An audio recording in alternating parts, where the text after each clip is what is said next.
Haribol, Haribol, Haribol.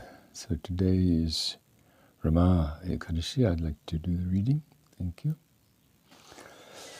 The glories of Rama Ekadashi are described in the Brahma Vaivarta Purana in the conversation between Lord Krishna and Maharaj Yudhishthira. Maharaj Yudhishthira said, "O Janardhan, what is the name of the Ekadashi that occurs during the waning moon in the month of October-November? Please explain this to me."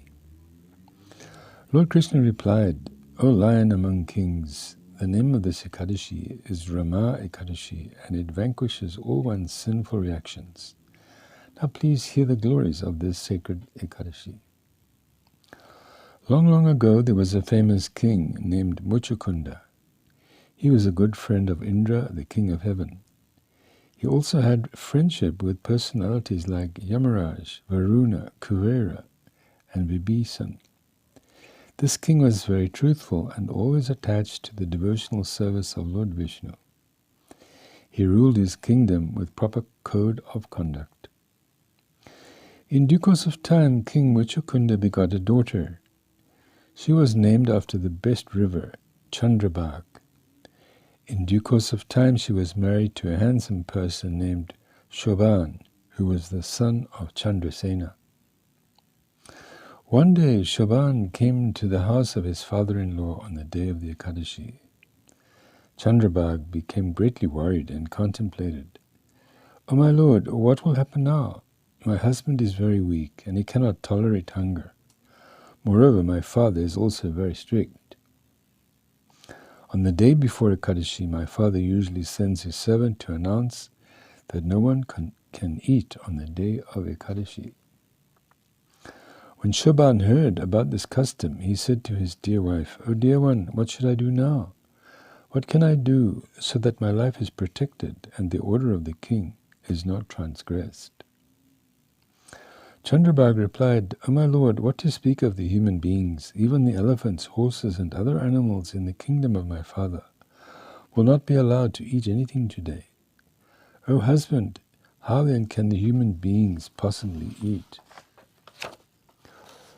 "O respected husband, if you must eat today, then you will have to go back to your house. Therefore consider carefully and take a decision." After hearing the words of his wife, Shoban said, "What you have said is indeed true, but I wish to observe this Ekadashi. Whatever is destined for me will certainly happen." Considering in this way, Shoban decided to observe this sacred Ekadashi, but he became overwhelmed with hunger and thirst. When the sun set, all the Vaishnavas and pious human beings became very happy. O lion among kings, they happily spent the entire night chanting and worshipping the Supreme Lord. But it was intolerable for Shoban to pass that night, and thus he died just before sunrise. King Muchukunda completed Shoban's funeral rites with royal prestige by burning him with fragrant sandalwood. According to the order of her father, Chandrabag did not burn herself in the funeral fire. In other words, she did not die with her husband. After completing her husband's Shraddha ceremony, Chandrabag continued to live at the house of her father.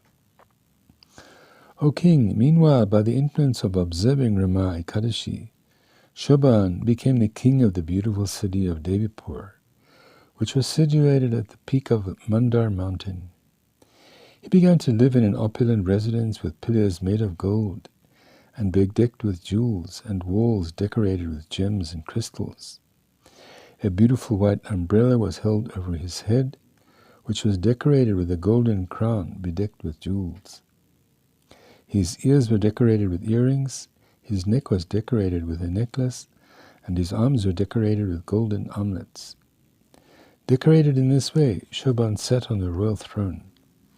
He was always served by the Gandharvas and Apsaras and appeared just like Indra, the king of heaven.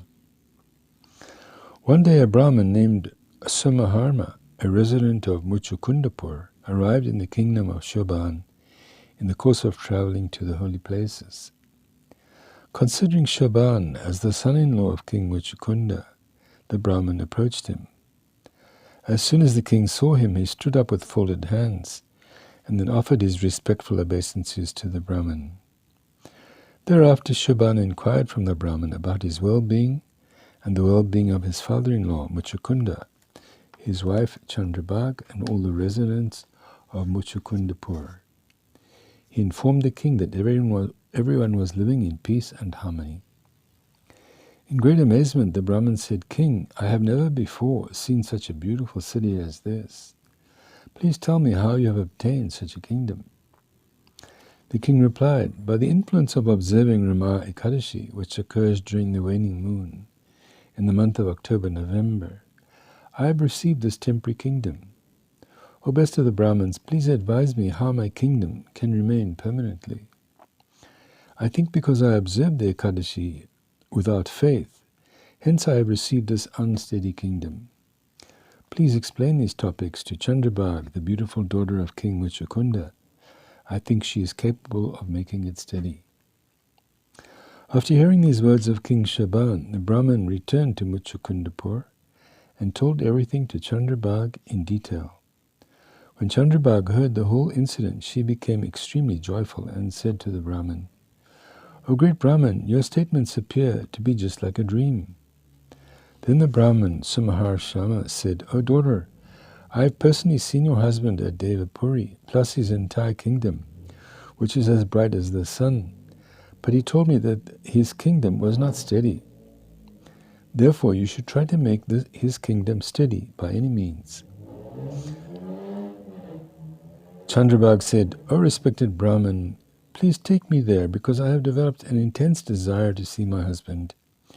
I will make his kingdom steady on the strength of my piety. O twice born, please make some arrangements so that I can meet him, for by helping the separated to meet, one accumulates piety." Thereafter Soma Sharma took Chandrabhag to the ashram of Vamadev, which was situated near Mandar mountain.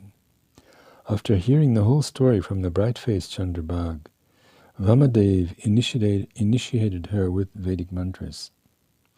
By the influence of the mantras received from sage Vamadev, and by the piety accumulated as a result of observing Ekadashi, Chandrabhag obtained a spiritual body.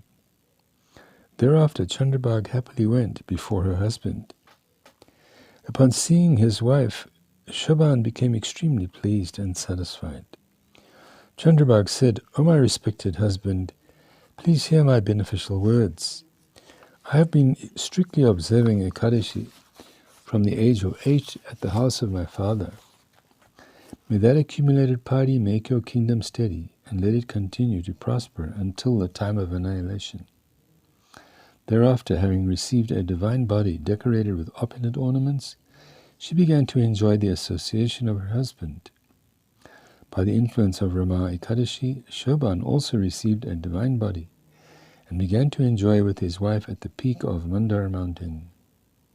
Therefore, O king, this Rama Ekadashi is just like a wish-fulfilling cow or a touchstone. Lord Krishna continued, "O king, I have thus explained to you the glories of the auspicious Rama Ekadashi. A person who strictly observes the vow of this Ekadashi is undoubtedly freed from the sin of killing a Brahmin.